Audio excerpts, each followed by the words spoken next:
Jamaah yang dirahmati Allah Subhanahu wa taala, memang neraka jahanam itu disifati dengan kepungan penderitaan dan kesengsaraan, dan dinihilkan dari segala kebahagiaan, kemewahan dan kelezatan. Kita yang masih hidup di dunia ini, jamaah, masih eksis di dunia ini,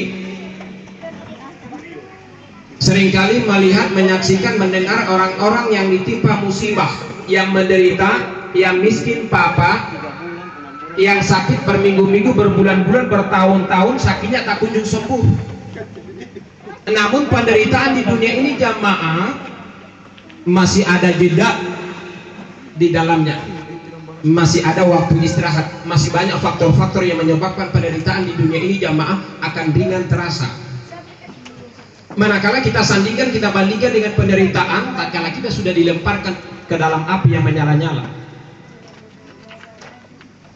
Kita yang menderita di dunia, jamaah, tatkala kita berbaring di pembaringan di rumah sakit misalnya, sakit, masih ada keluarga kita yang datang menjenguk kita.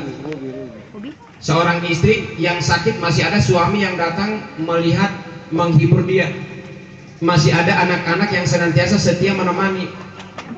Masih ada keluarga kerabat handai tolan yang datang membawa makanan, membawa minuman. Ada yang membawa nasi, ada yang membawa ikan, ada yang membawa